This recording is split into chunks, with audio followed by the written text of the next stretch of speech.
morning, Colin, and good morning to SAFM listeners. Thank you very much for your time. Well, firstly, just how much information can you give us about the decision taken by the Board of Directors?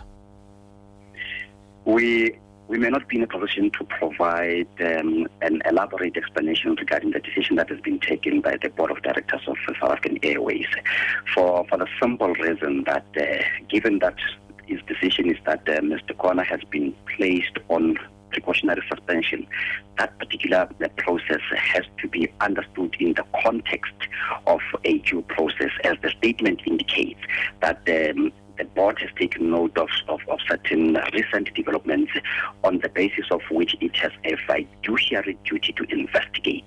So that tells you that there are certain processes that must be undertaken by the board before it arrives at a particular conclusion. It must be an informed exercise.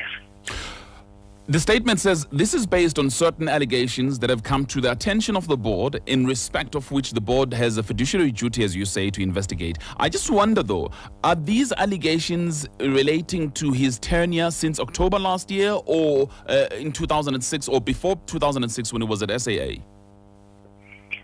The statement is qualified. It refers to recent developments. So that indicates that there is certain incidents that recently occurred that have come to the attention of the board, which the board is currently considering. You talk about cautionary suspension. What does that mean?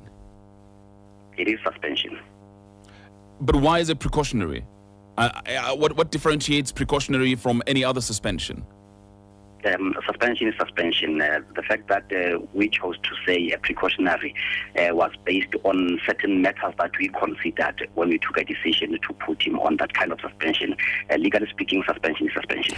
But let me also ask you about the impression that this gives about SAA. I mean, I painted a picture of what has happened, the backdrop of what's been going on at SAA. Clearly, the impression is that there's so much instability within the national carrier. Not at all. This has to be understood in the context of having a new board of directors that came into effect, into operation towards the end of last year. And the board has to really carry out or discharge its mandate and responsibilities in accordance with the law. There are a number of issues granted that have taken place which the airline is considering, including embarking on a process of bringing about the long-term strategy that is intended to take the airline out of this difficult or distressful financial situation. However, that does not mean that there should any other thing happen during this period. Any of the management or the leadership of SAA, including the board, must look the other way. Should anything happen, the board will duly exercise its authority and responsibilities and take decisions. And this is one such decision that has been taken. Now, Minister Malusi Gigaba had given the board 3 months from October 15 last year to find a new CEO. Surely that process is off track now. It's off the rails. Not at all. What is the basis for this conclusion on your part? It may very well be that Mr. Kona had applied, and you have to wait until the process is out of the way. It is off the rails. You're only speculating, Tolani. I think we need to act on the basis of concrete information here. Give me concrete information. Did he or did he not apply? There is nothing that suggests that on the reason that has been taken by the board to place Mr. Kona on suspension, that would necessarily lead to the derailment of the process of the appointment of the new CEO.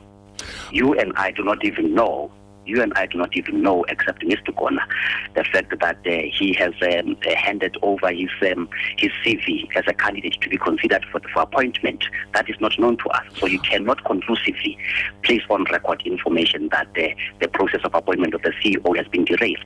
But wait a minute. Actually, he had given them 3 months from October the 15th. That deadline has passed anyway. No, I don't think we have your facts in order, Tolani. We have up until the end of this financial year. In other words, the appointment of the new CEO will coincide with the beginning of the new financial year. So the deadline was not 3 months?